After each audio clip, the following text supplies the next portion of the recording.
What's going on, everybody? Welcome to Jack's Ramsays' little surprise episode. I was debating whether or not to do it tonight, save it off for the radio tomorrow, or no. We're gonna do this tonight. Like, rate, review, subscribe, do all the things. I don't even know where to start. Normally, I have a general idea, and I have a general idea of like where I want to go with this and the things I want to talk about. But to be blunt, I'm still pretty shocked. Like, I am a grown man of 40, and I am still not fully grasping this trade. I genuinely am not. For so many reasons, and I've tried to reach out to people who I trust that sometimes have alternative thoughts or views or look at things differently than I do. It helps kind of keep me in check, or at least makes me think about things differently.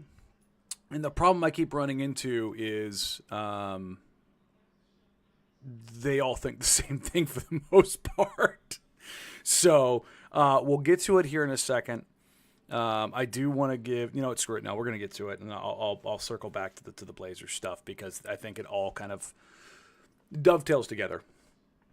Set a scene, as it were. There's roughly 5 minutes left in the game last night. The Blazers and Suns are the only team playing, and the notification pops up on all those. It's me, it's Hyken, it's Eric Gunderson, Chris Burkhart, Austin White, Jason Quick, Aaron Fentress, Casey Holdall. Like, we're all up there, okay. And we all see the notification, and we all kind of look at each other like, what? No, wait, what? There's no way Luka Doncic is a Laker. There's no way. And I'm literally standing there with my hands up going, how? What? No. He had to have gotten hacked. He had to have gotten hacked. And we all kind of walk through this. And we just like, no, I got hacked. Especially after Shams tweets out, no, this is real. It's like, didn't somebody do that exact same thing when they hacked into one of the other newsbreakers accounts like last year or something like that? Like, no, this is for real. And it was like, nah, it's hacked. And then we saw Dan Wojcicki and then ESPN and then somebody else, I can't remember who else had it, that it was real. And I don't remember what even happened. The final 4:30 of that game, final 4 minutes of that game. It was pure and utter shock. It's the single biggest holy crap sports moment that I think I've ever been a part of, as far as unexpectedness. Why is it unexpected? And it's been kind of rehashed already, but Luka Doncic is a 5-time first-team All-NBA player at 25 years old. I don't care if he's 350 pounds. He doesn't get traded. It's never happened. And not only has it never happened, it's never even gotten close to happening. Like, the whole idea of Zion, oh, he's injured, he's overweight, and blah, blah, blah. It's like, Luka Doncic is, a walking triple-double in the playoffs and just went to the NBA Finals.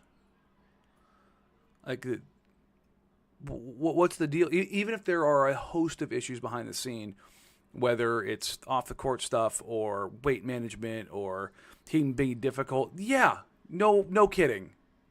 The top 5 players are. They are. You don't get to that level and not have stuff.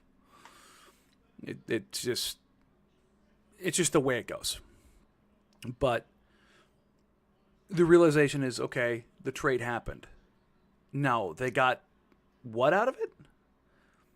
Anthony Davis and a first-round pick, and I've had somebody say that, well, Max Christie is kind of equal to a first-round pick. I'm going to take that person and gently stuff them in a cannon and shoot them into the sun. I don't care. Don't care. The idea that this transaction happened and that the Mavs identified Anthony Davis as the lone player that they wanted for Luka Doncic is either the biggest lie in the history or one of the worst excuses I've ever heard to justify an action. The Mavs could win a title this year and I would still call it a failure. Because the likelihood of that happening is so slim and so finite, while also counting on Anthony Davis's body to hold up over the next year, let alone multiple years. I truly can't fathom that.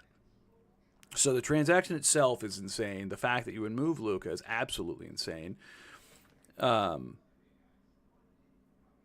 of taking a step back and looking at it holistically. I've tried to look at this through the lens of the Mavericks front office. And I think this is actually instructive in as it pertains to fandom in general. But if you're talking about the Trailblazers, if a front office believes something wholly and they commit to it, good, bad, or otherwise, that's it. You know, I don't think it's something where you're just like, what are they doing? How are they doing this? Da, da, da, da. They're going to make a commitment to something. Now, that commitment could be to rampant stupidity, but it's a commitment. We can call that as it is. But I'm like, okay, what's the win in this for the Mavs, right? And I'm not talking about the fans because they got screwed. My God, I feel sorry for Mavs fans. Just have your future and your sanity ripped out from underneath you like that, with no warning, with no build up, no chance to even process. It's like it becomes a stages of grief situation. I mean, we went through that in Portland with Damian Lillard, but it was over a protracted 89-day cycle of a trade cycle. It wasn't in the matter of 9 minutes. From he got hacked to know this is real. Like all of a sudden you're going through that very quickly. And I go, okay, if you believe that Anthony Davis is the best possible player for you going forward, certainly your roster is set up for that, right? You've got some other creators and you've got other stuff that works. And you look at the roster, it's like it's Kyrie, it's Klay, it's PJ, it's AD, it's Lively and Gafford. And I'm like, so you've got one advantage creator in Kyrie Irving, who's 32. Klay, who's got an ACL and a Achilles. Lively has been prone to be injured regularly, as has Gafford. And PJ Washington's nice, but you're gonna play him as a 3? Like that's the plan here, huh? Like there's no form or functionality about this that makes any sense. And if you're talking about competing immediately, that doesn't make sense. Now, there's time between now and Thursday to make some additional moves. Do you move one of those bigs? Do you move PJ Washington because he's now surplus to what you have? I don't know. But, boy, it sure seems like you would have that kind of stuff sorted through before you go and make that move. That's for sure. The thing that I look at here that's popping up that makes me go, huh, is where that salary level falls at. And by doing this deal, they got under the tax. New ownership in Dallas. That's a new opportunity. It's a new place for people doing things and looking at things. And I think a lot of people were under the impression that Mark Cuban was still running things as of last night. He's not. That's the Adelson family that own the casino magnates that own the Dallas Mavericks now. And that's lurking in the back of my head. And taking a step further away, big picture wise, I wonder if there is a hesitancy from ownership, not just there, but around the league, to hand out $350 to $500 million to players going forward. If you've listened to Danny and Dusty over the last couple weeks or watched Rip City Wrap Up, I've talked about a hesitancy and a frustration within the ranks, not just of front offices and the owner and corporate C-suite level of players getting all of this money, but it's also coming from other players, and not from a point of jealousy. I've talked to in-prime all-stars who have made literally hundreds of millions of dollars, and I've asked them about this because I'm very interested about their thoughts on where things are in the league. And I think we saw this years ago with the way the NFL redid the rookie salary stuff, the Jamarcus Russells and Sam Bradfords of the world making tens of millions of dollars before never playing a second in the NFL. And this may sound like, old man, shaking his fist at a cloud type stuff, but I think it has a very real impact on sports, not just the NBA, but sports in general as we kind of push this stuff forward. The idea that, I had somebody tell me, look at a top 5 draft pick. They're making $10 million a year. He's like, you know what you had to do years ago to get that? Like, what are you going to tell a 20-year-old kid who has $10 million a year guaranteed for 5 years as long as he does the bare minimum? You're going to tell that kid nothing. And I think you see that in how a lot of the young players across sports are acting and behaving in the entitlement. And I'm not going to get in and name names, but I'm sure you've read stuff about players in certain places around the league, just in the NBA, of players demanding this and asking for, not even asking, demanding things across the board and how many minutes they get and what opportunities and what teammates they play with. Well, they haven't done a goddamn thing in the league. And you're just sitting there going, wait, what? Like, that's not how this works. And I almost wonder if that has escalated to another level as it pertains to the owners cutting these checks. Now, Luka Doncic is the kind of player, talent-wise, that you want to cut that check for. Don't get that twisted, because he's a top 5 talent in the NBA, and it's not just a thought process of like, well, Joel Embiid, he's talented. Like, Luka's climbed that mountain, ladies and gentlemen. Western Conference Finals, NBA Finals, 25 years old. He is Timothy Chalamet, however the hell you say his name. Look at what he has done, and he has ticked every box. He's one of the most successful young players in the history of the NBA. He's one of the most successful international players ever already at 25 years old. Like, the stuff that he has accomplished is truly transcendent. And yeah, is he out of shape? Yeah, 100%. Like, everybody knows that. And yeah, there may be some other stuff that he needs to deal with. Yeah, sure. Is he the first? No. Will he be the last? Absolutely not. But I can't come up with a justification or a reason outside of his medicals being like multiple red flags, on top of him being overweight, on top of some other stuff, being the thing that causes a franchise to hit the eject button. Unless you start factoring in like $500 million contracts. And that's where I wonder if that's where this stuff ended up. Less about anything else but the significant amount of financial commitment in a fully guaranteed contract. The sense of, if a player is already out of pocket when they're getting paid that, does giving them $350 million make that any better? I don't know, man. I'd be willing to make that bet when the talent's that high. Maybe I'm wrong. Maybe Nico Harrison is going to prove all of us wrong. I don't think that's the case. I think this is the thing that's going to get him fired and vilified and have him never be welcome in that city ever again. Like, if you want my true, unfiltered, unabashed thoughts, that's exactly where I fall on this stuff. I think that this is going to backfire on them in a way that is raining hellfire run out of town. Like, I was joking with somebody last night where I said, hey, have you ever seen actual torches and pitchforks? Because you might see them. I mean, they had a freaking casket in the streets today in Dallas. I mean, good God. I don't even care about the Lakers side of this. Just generational incompetence and geography yet again working in the favor of the Lakers. It's good to be located in a nice, warm place that looks nice. Same as true as it always was, because it sure as hell ain't about the efficiency and the effectiveness of that franchise. That is for damn sure. But hey, anything you say, it's going to sound like sour grapes or whatever it is coming out of that, when in reality, it's just falling face first into another generational talent asking to go to a nice city. It's tough. You saw another trade.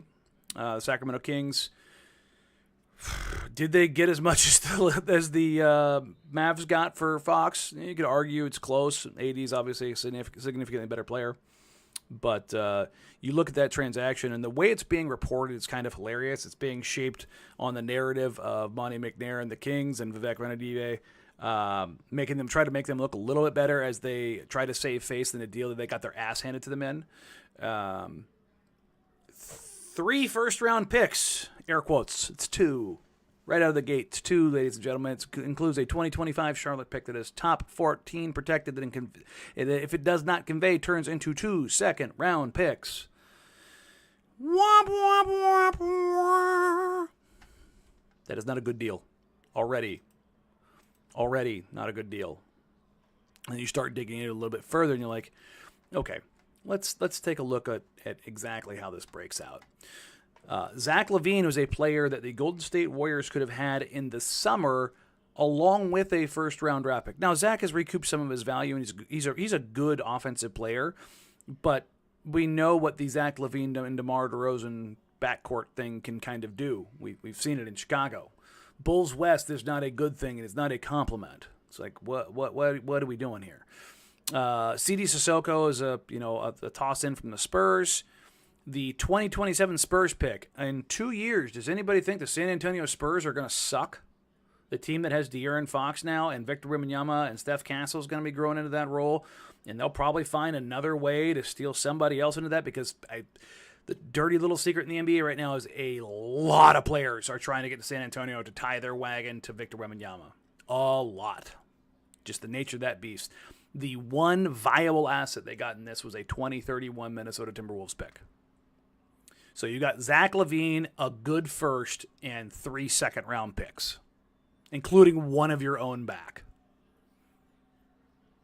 Good gravy. What the hell is that? Like, De'Aaron Fox isn't an all-NBA guy, but woof. Woof. And then the Bulls. Good Lord, you managed to turn Zach LaVine, Alex Caruso, and DeMar DeRozan into, Josh Giddey, giving up a pick, Zach Collins, Trey Jones, Kevin Huerter, and then getting your own pick back from San Antonio this year. Congratulations. You did something that was so bad over multiple moves that you had to pay to get your own stuff back. I'm not going to spend a bunch of time talking about this because the Spurs won by miles, and it's not particularly close. Sweet God, it's another mauling, and the Kings got absolutely shirt pulled over the top of their head, and the Bulls got kicked in the nuts. It's just rinse and repeat every time these three teams are involved. But I want to talk about the more broad view, holistic space that the trade deadline is in right now. I've talked to multiple front office members around the league. Talked to one day before yesterday who said, and this was without knowledge of the Luka deal, that people in the league want to make deals, but nobody was willing to pay to make deals. Okay. I think that's holding even more true right now. If the Kings got absolutely nothing for De'Aaron Fox, and sweet Jesus, the Mavs got nothing on a comparison scale for Luka Doncic, what is this going to do to the rest of the market? Now, there's a lot of talk about the Kings also potentially being after players to stay competitive, to push a little bit further. They were close on a deal for John Collins a couple days ago. I think they might go back there again. They'd checked around Jeremy in the past, but I don't think that they have the salary nor the things to make something like that work. Nor do I think that that's kind of the fit that they're looking for anymore at that point. The Lakers are definitely going to need some front court help. The Mavs need somebody who can work as a creator, because Kyrie is old, or older, I should say, in NBA terms, and not exactly somebody that can carry that burden, carry that load all the time. And I think it's one of those situations that you look around the league and depending on who you believe, these transactions are kind of operating in their own little space, or the price of the brick has gone significantly down, and transactions are going to be cheap, and it's paying to be a buyer right now. I don't know where I fall in this. I tweeted out earlier today, as like, I wonder if this does a market reset. Following the Gobert trade, everybody wanted 8 picks for every player they had. I'm like, okay, calm down, guys. And you did see a little bit of gridlock. this is a deal or deals in the other direction that make me wonder what the rest of the league is going to do. And so, I've heard, a couple Blazer names come up in conversations, but I don't know what this does to valuations and what this does to guys as far as their likelihood of getting moved. I've operated under the auspices that the Blazers very likely aren't going to make a move because of what their value is on players and what people are willing to pay. And I think that might be even more distorted depending on who you believe right now. Anthony Simons is definitely, I think, at the point where he's looking for another landing space. We already know Jeremy Grant is at that same point. Rob Williams III has not indicated any way that he wants to or has to leave or has to go. But I also know that he's the one I think people are calling on the most at this point in time. Whether or not that turns into a deal that makes sense for the Trailblazers, I don't know. I'll tell you right now, they aren't looking at 2 second-round picks and P.J. Tucker. No offense to Sam Vecini, I love him. But we vastly disagree on the valuation of Robert Williams III there. But yeah, I think if they were going to entertain doing anything there, it would require something of value to them because they'd rather keep him than just get off of him for nothing. Regardless of DeAndre Ayton's recent run of play, I don't think that necessarily changes anything unless the Lakers are sitting like, you know what? We believe in DeAndre Ayton. Here's all of our basically smaller expiring or near or quasi-expiring contracts, and Vanderbilt, Vincent, whatever. I think I had one more I was looking at earlier, so I don't have it in front of me. But that, along with the 2031 first that they have, I think the Blazers would probably consider that, even if it is some bad money. Particularly, I think with Vanderbilt's money, it's not exactly great. But how much do you value having a pretty shiny asset? Although I've said this publicly, and I think I've said it. I know I've said it privately. I think I've said it publicly as well. I don't look at any version of Lakers or Miami Heat first round picks, unprotected or not, and anywhere near comparable to other franchises. And I know I did. I said that about Toumani Camara the other day with some Knicks writers. And this is exactly why. This is exactly why. Because Lakers get shit happening to them. I don't know.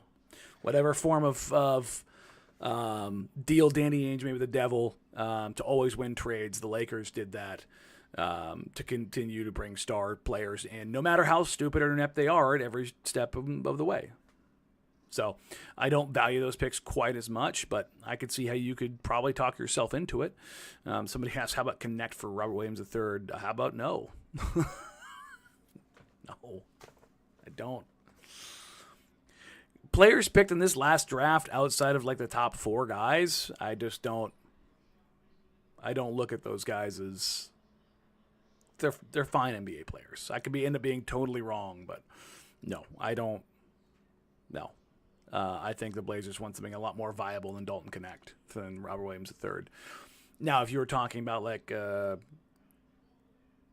I think if you're looking a profile, like a Jabari Smith Jr., that's something I think they'd be interested in. And in fact, I think that Rob is not enough to get him in a sense, but I think that's what you're looking for. And I mean, thinking about who the Blazers have targeted in the past, tall, athletic, multifaceted stuff you can build with. While I think Connect's totally fine as a player, I don't think you're looking at a long run out. Ken Whitney, possible to draft or take on Middleton's contract and send Jeremy to Milwaukee for a first? No. Now, the Bucks were chasing Levine for a while. With that deal done, they probably look somewhere else, but I don't think Jeremy's the kind of player they're looking for at that. But look, if the Bucks came calling and offered Middleton in that first, I think it would be foolish upon the Blazers to not take that. Middleton is probably cooked. The end of his contract, I don't know if he's an NBA player anymore. Seeing him in person, I felt horrible for him. Double ankle surgery has not done him any good. And watching him over the last couple weeks, it's gone. Whatever he had, it's gone. So if you have to swallow that money but get an unprotected 2031 Bucks pick, that's a juicy pick because unlike Miami or Los Angeles, not located on a very warm beach where people want to go to, and one in Florida where it's tax-free. It's like, that's a viable asset. I mean, you look at the history of the Bucks; they've hit some good highs, but boy, the lows have been awful low, real low. A lot of volatility in that market. So, sure, if that came up, would I consider it? Abso-friggin-lutely. Do I think the Bucks would even remotely put them on the table? No. The interesting one is if you look at Orlando and whether or not they would pursue somebody like Anthony Simons. They have typically operated very slowly. They haven't made an in-season deal, really, I want to say since like 2019 or 2018 of consequence. Like, they've made some transactions, don't get me wrong. But I think you look at that and go, what exactly does this look like? What is this? How does this make sense? I've got an article coming out here tomorrow. I think it's set for tomorrow. Like my preferred, these not sourced. This is just like me workshopping something, like a handful of like, these are the preferred kind of trade scenarios I would like to see. And the logic behind it. I think it's less about the players and more about the logic of why I would go down that path more than anything else. So, but yeah, I think there's some opportunity out there for some guys, but I'm not certain just how much things are going to come around for the Trailblazers or really anybody else in the league right now outside of these big deals. The Bulls got lucky that Levine was a guy that made sense in a way for the Kings, because it was like you had your option basically between like Brandon Ingram and Zach LaVine as far as like looking at how that kind of broke out. But that's the thing that everybody I've talked to so far this cycle has said, is that there's only going to be so many buyers, and with a limited amount of buyers, can you be the one that gets your stuff on the table and a deal that makes sense? So I don't know. People are asking about tanking going forward. They can tank with the vets on the roster because everybody wants to talk about how good Scoot and Shaden are playing, and they are. They're playing. They're playing really well. But you take DeAndre Ayton, Anthony Simons, Jeremy Grant off this team on a night-to-night basis, the young guys will lose, and they'll lose a lot. Donovan Clingan can only play roughly 20 minutes a game. Like, you're going to get some Duop Reith, you're going to get some Jabari Walker.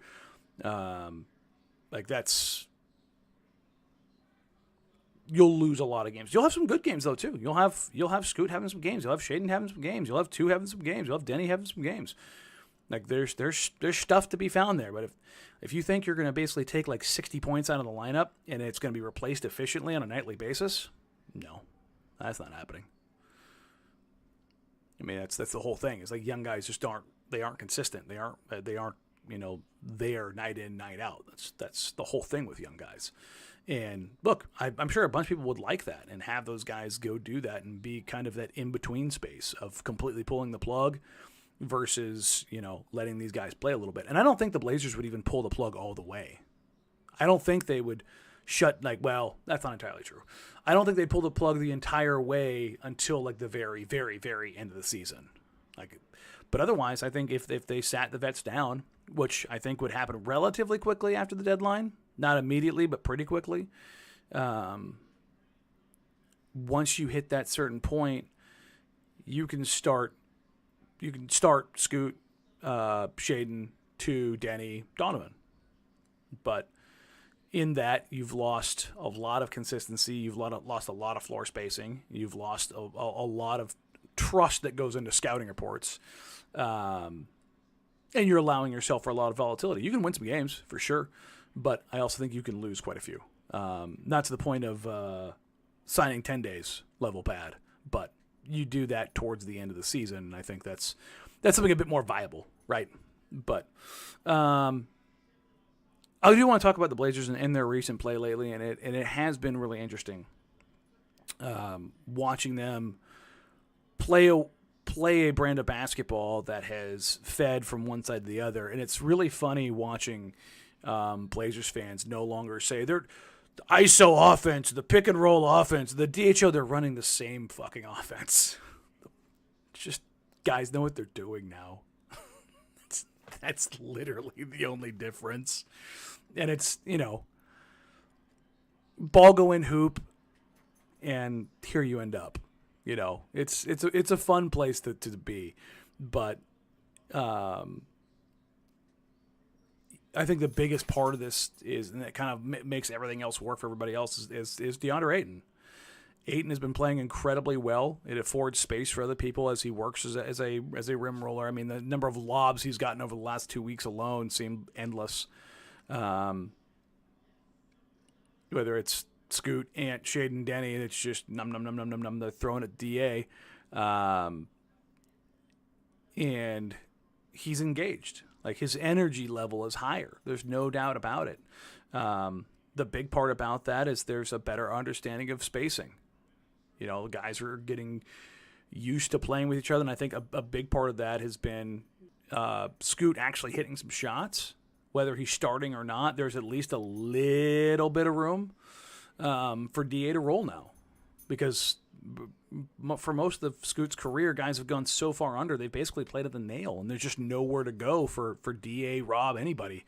Donovan trying to dive. Like, they have to kind of snake their way to the rim because the shooting has been so subpar. But him being on absolute terror for not just a couple of nights, but basically a month, 6 weeks, is huge. Huge. But DA's offense and his defense, look, he's not the best defender in the world, but he's 7'1", about 260, 270 maybe, built like a Greek god, moves like a baby, not like a baby deer, but moves like a deer. Yeah. Super valuable to have. Like, is he a shot blocker? No, but can he be a decent rim deterrent? Yeah, he can challenge shots and make things difficult. And I think the thing about that can be really fun is, when you have that on both ends of the floor, it opens up so much more for him. And it's one of those places where,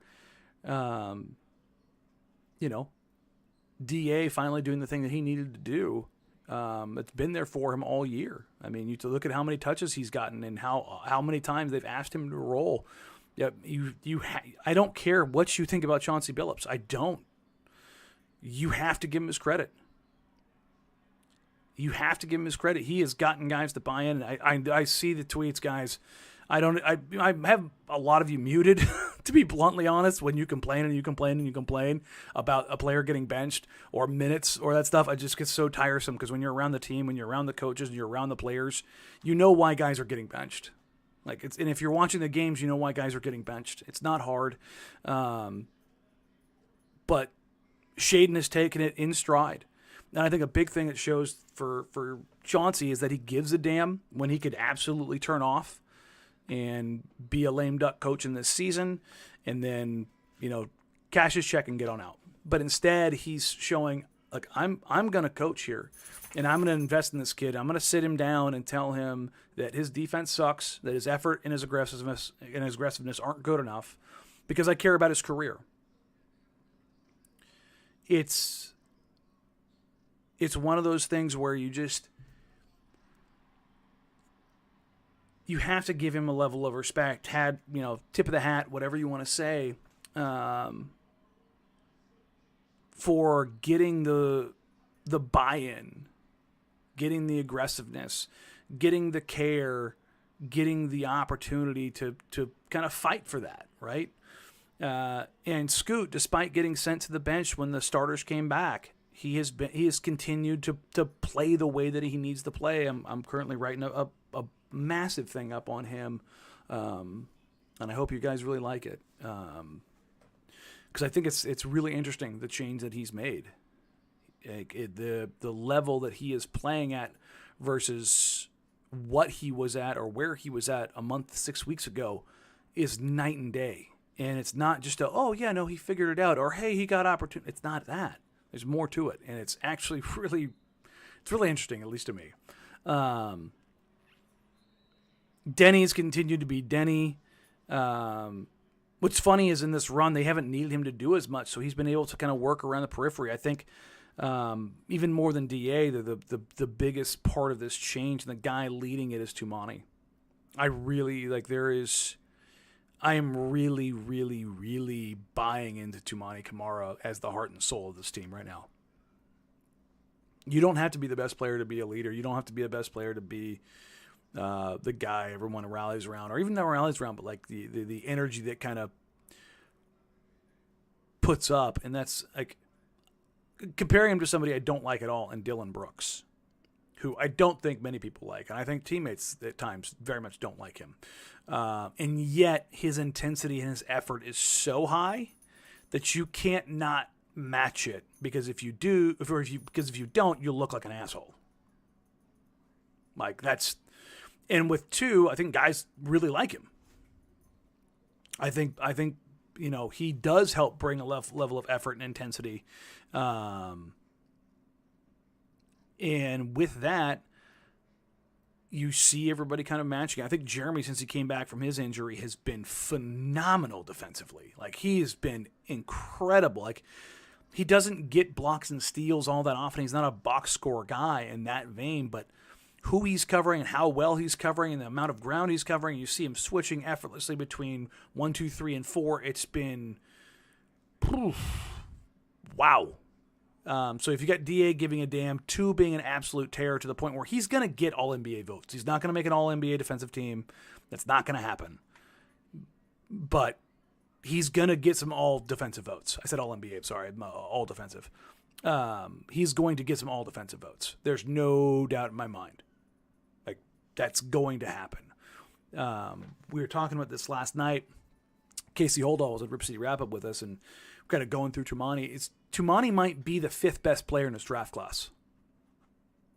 Like, think about that for a second. If he's not 5th, he's 6th.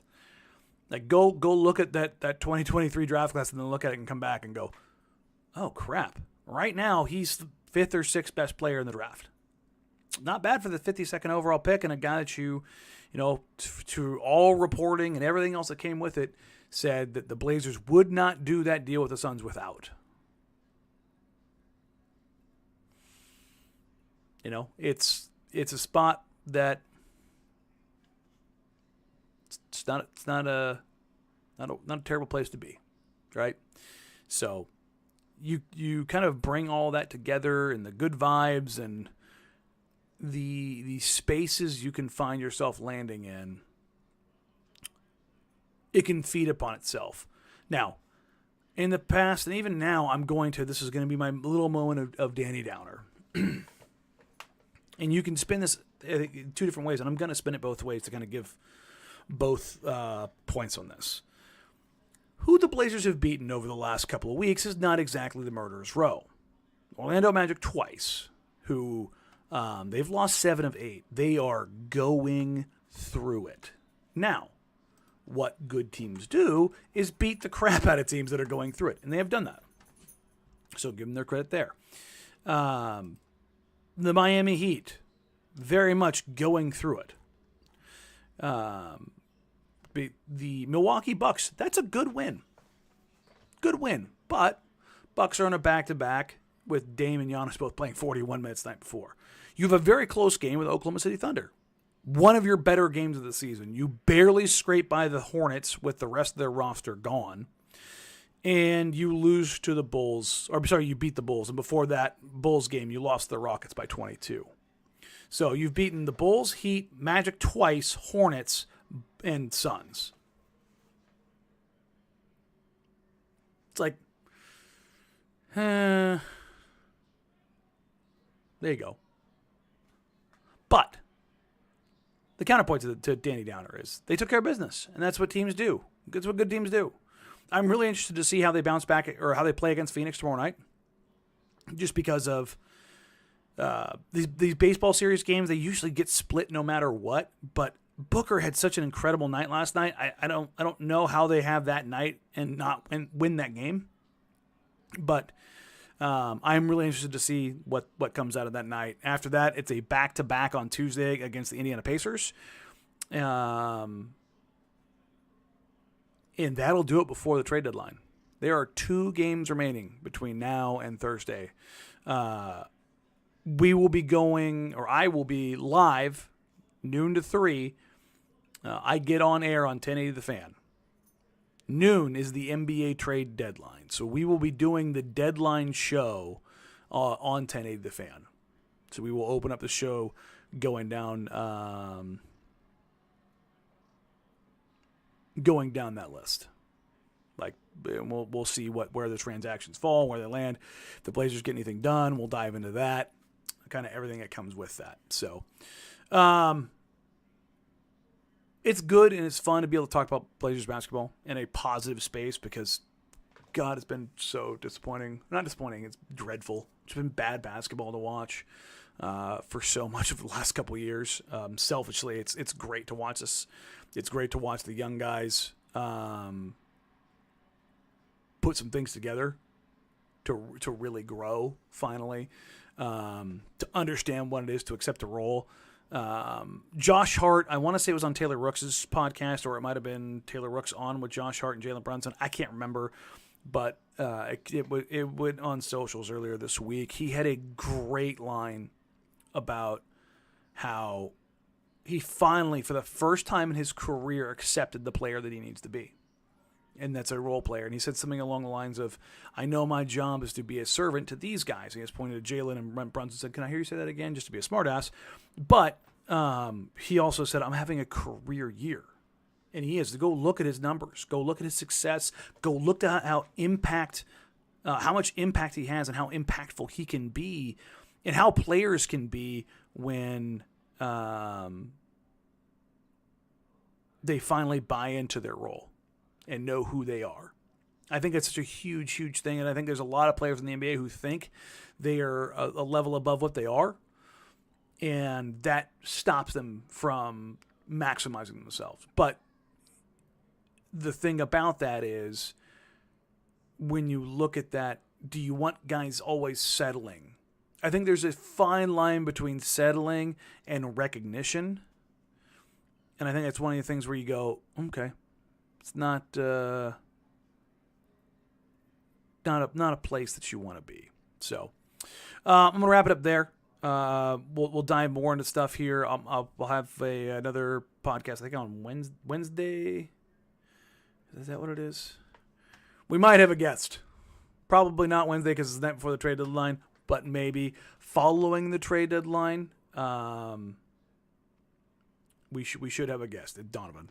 So it's been a little hectic as far as stuff that kind of goes along with that. We'll have a few more guests here coming up, and then I've got a bunch of draft preview stuff that I'm working on right now too. I will be heading down the Sunday after Super Bowl Sunday, February 16th. I will be down at Oregon Rutgers for Ducks basketball taking on Rutgers to see Ace and Dylan up close again. Really interested to see what that looks like because that's about as late into the season as you get before starting to get towards March Madness. So like, rate, review, subscribe. Help me grow the show. As always, all the writing and stuff can be found at patreon.com/Jack Ramsays, and there is a ton about to drop in the next 3 days. So check that out. I'm so terrible. But we'll figure it out from there. Everybody have a wonderful, wonderful night. Take care. Enjoy the success because it can be ripped away from your hands at any point in time. See the Dallas Mavericks.